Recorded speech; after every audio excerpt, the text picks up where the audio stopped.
Oi, gente! O vídeo de hoje, então, o videocast, vai ser sobre vias de administração de fármacos. Elas são determinadas, então, principalmente pela propriedade do fármaco e seus efeitos terapêuticos.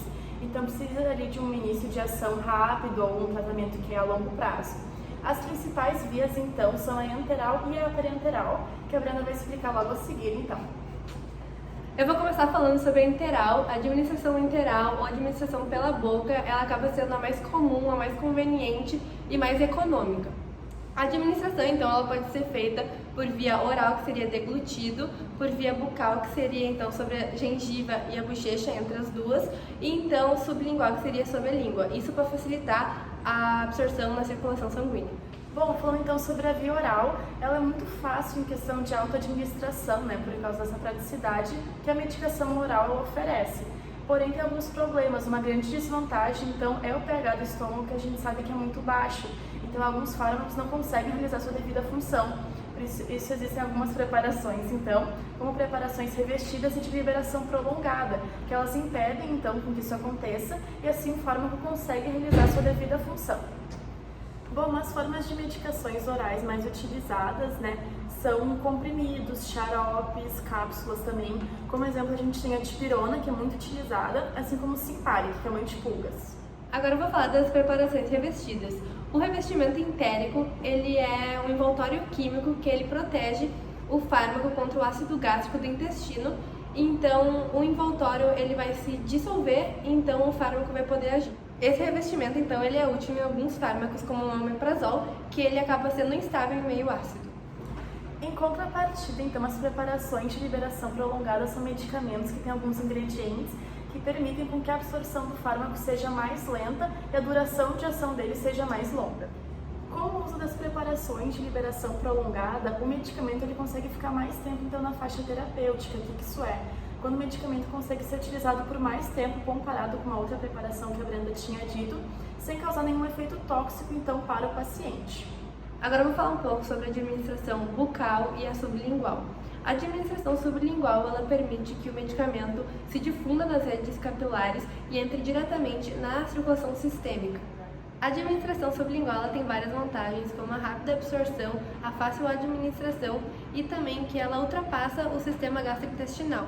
No entanto, se deglutido, o medicamento ele pode perder o seu efeito e a via sublingual ela é muito parecida então com a via bucal.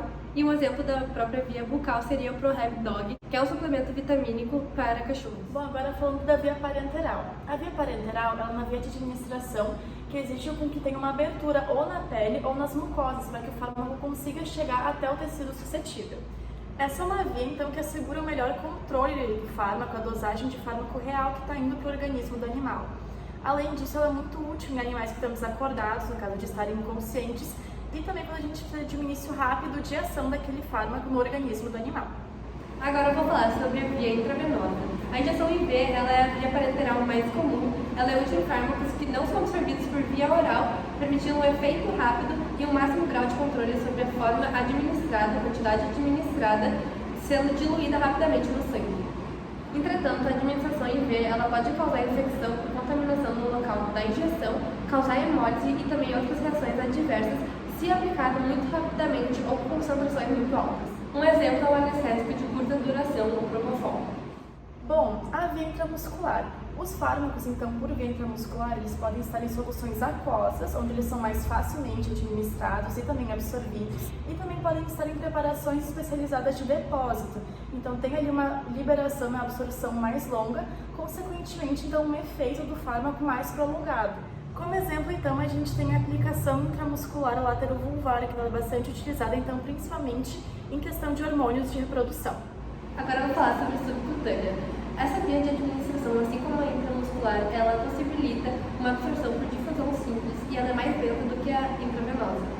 A via subcutânea, então, ela minimiza os riscos de trombose e hemólise que são associados à intravenosa e ela tem um efeito, então, mais prolongado, mais lento e constante. Essa via ela não pode ser utilizada com fármacos que causam irritação tissular, porque pode ocasionar dor e necrose, e um exemplo dela seriam as próprias vacinas e o Agiremox, que é um antibacteriano. Bom, agora falando um pouquinho sobre as outras vias que não são as principais, mas são bastante recorrentes no cotidiano da medicina veterinária. A gente tem como exemplo, então, a via inalatória, que ela pode ser tanto oral como nasal. Ela assegura uma rápida oferta do fármaco através da ampla superfície da membrana mucosa do trato respiratório e do epitélio pulmonar. Bom, ela particularmente é uma via muito eficaz, então, principalmente para pacientes que têm problemas respiratórios, porque o fármaco ele acaba agindo então, diretamente no local, minimizando assim os efeitos sistêmicos. Agora eu vou falar sobre a via retal. Como 50% da drenagem da região retal não passa pela circulação cortal, a biotransformação do fármaco pelo fígado ela é minimizada por meio dessa via. A vantagem adicional dessa via, então, é evitar a distribuição do fármaco no ambiente gastrointestinal. Ela também é útil com medicamentos com fármacos que produzem a êmesis no animal, ânsia de vômito, em animais que estão inconscientes e também animais que já se encontram vomitando. Uma desvantagem, então, é que alguns fármacos eles provocam uma irritação na mucosa retal. Bom, vamos então um pouquinho sobre a via tópica.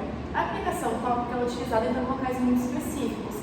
Por exemplo, a gente tinha a pomada, que é o clotrimazol, que é utilizado então em infecções fúngicas aplicadas diretamente na pele do animal. Bom, pessoal, esse foi o videocast de hoje. Esperamos que tenham gostado. Até a próxima. Tchau!